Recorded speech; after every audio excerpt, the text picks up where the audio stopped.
గణేశాయ నమః. శ్రీ సరస్వతి నమః. శ్రీ గురుభ్యో నమః. మిత్రులారా, భారతంలో విశేషాలు చెప్పుకున్నాం. ఇందులో భాగంగా నిన్నటి వరకు మనం ఆది పర్వాన్ని 87 భాగాలుగా చెప్పుకున్నాం. ఈ రోజున 88వ భాగం ప్రారంభం చేద్దాం. ప్రారంభించే ముందు వ్యాసుల వారిని ప్రార్థన చేసుకుందాం, నమస్కారం చేసుకుందాం. అలానే క్షేత్రపాలుడైన ఆంజనేయ స్వామి కూడా నమస్కారం చేసుకుందాం. సమర్థగురు సాయినాథ్ మహారాజ్ की जय.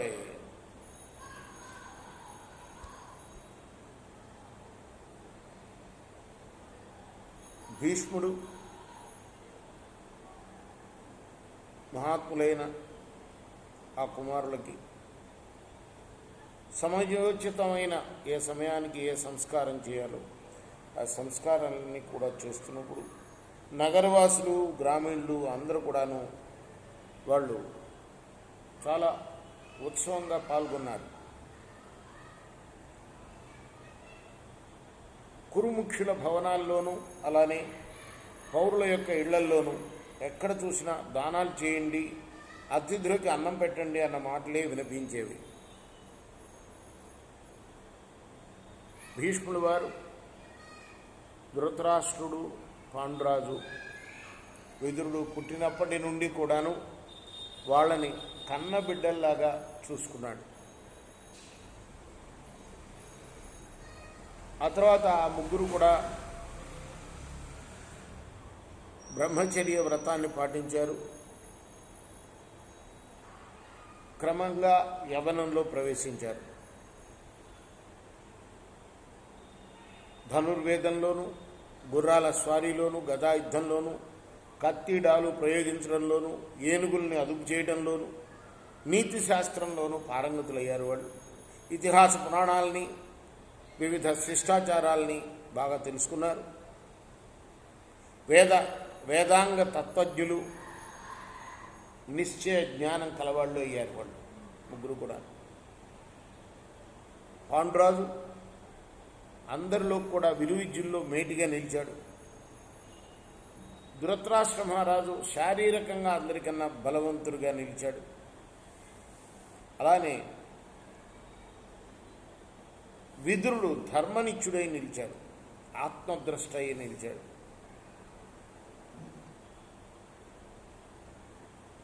నశించిపోయిన శాంతనుడి యొక్క వంశం మరలా ఉద్ధరింపబడటాన్ని చూచి అన్ని రాజ్యాల ప్రజలు కూడా గొప్పగా చెప్పుకున్నారు. అలానే మరి భీష్ముడి గురించి కూడా అందరూ కూడాను గొప్పగా చెప్పుకున్నారు. ఒకానొక సమయంలో భీష్ముడు వారు ధర్మతత్వజ్ఞుడైన విదురునితో, నాయన, సద్గుణ సంపన్నమైన మన వంశం జగత్ ప్రసిద్ధమైంది.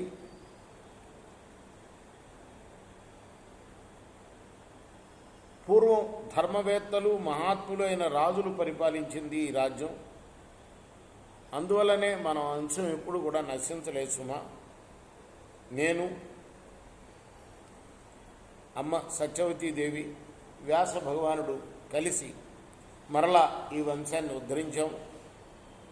ఇప్పుడు మీ ముగ్గురు సోదరులు కూడా ఈ వంశానికి ప్రతిష్టాహేతువులయ్యారు. ఈ వంశం యొక్క ప్రతిష్టను పెంచుతున్నారు. ఈ వంశం సముద్రంలా వృద్ధి చెందడానికి నేను, నువ్వు కలిసి ఏర్పాట్లు చేయాలి. ఎవరితో అంటున్నాడు? భీష్ముడు విదురుడితోటి. యదువంశానికి చెందిన కన్య మన వంశానికి అన్ని విధాలా తగింది అని వింటున్నాం. అలాగే సుబలుడి యొక్క కూతురు కూడా తగిన వారే అని వింటున్నాం. నాయన, ఆ కన్యలు సద్వంశాలకు చెందినవారు, రూపవతులు, మనం బియ్యం అందడానికి తగిన వాళ్ళు.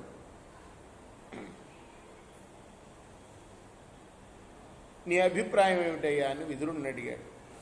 అప్పుడు విదురుడు, మాకు నువ్వే తండ్రివి, నువ్వే తల్లివి, నువ్వే గురువువి, కాబట్టి నువ్వే ఆలోచించి ఈ వంశానికి ఏది హితమో అది చెయ్యి అని చెప్పాడు విదురుడు భీష్ముల వారితో. వైశంపాయనుడు చెప్తున్నాడు ఈ సందర్భంగా జనమేజయ మహారాజా.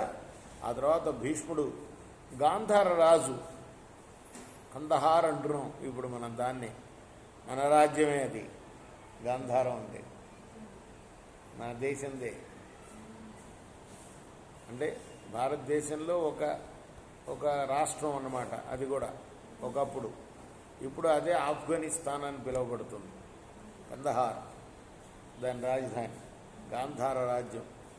ఆ రాజు సుబలుడి యొక్క ఆ రాజ్యానికి రాజైన సుబలుడి యొక్క కూతురు గాంధారిని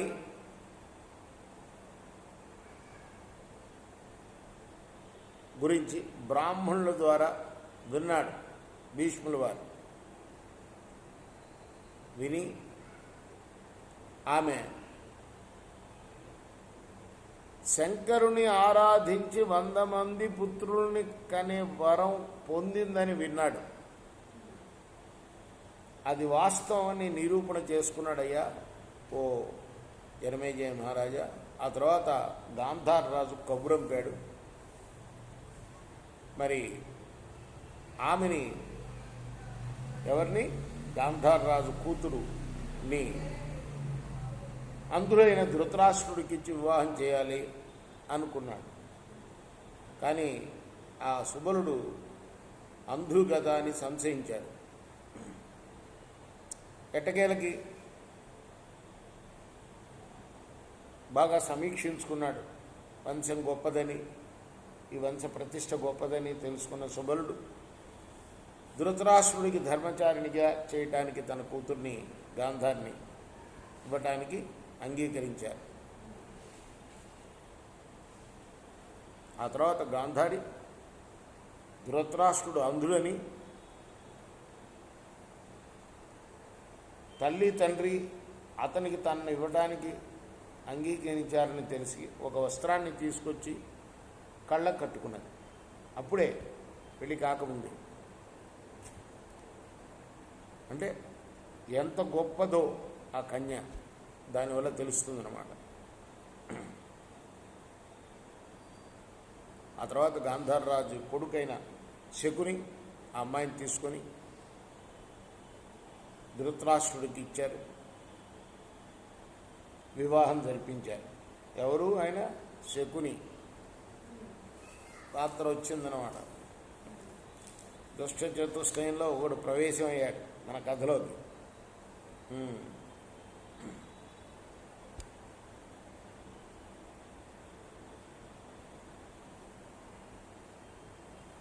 వివాహం అయిన తర్వాత తన నగరానికి తను వెళ్ళిపోయాడు. ఎవరు? శకుని. అంటే ఎక్కడికి వచ్చినట్టు అబ్బాయి ఇంట్లో వివాహం జరిగింది కదా. కొన్ని చోట్ల ఇప్పుడు కూడా ఆచారమే ఉంది, అబ్బాయి ఇళ్లలో చేస్తారు పెళ్ళిళ్ళు, చాలా చోట్ల అమ్మాయి ఇంట్లో చేస్తారు. గాంధారి కూడా తన శీలం, ఆచారం, నడవడికలతో కురవశస్తులందరికీ కూడాను ఆనందాన్ని కలిగించింది. గురువులను అందరినీ పూజిస్తూ పతి అందే ఆసక్తితో ఆమె, ఆ గంధారి, ఎప్పుడు కూడా మాట మాత్రం కూడా పరపురుషుని యొక్క ప్రస్తావన చేయకుండా గడిపింది. రేపు మనం ఇంకొక భాగంలో మిగతా కథను కొనసాగిద్దాం. కృష్ణార్పణమస్తు.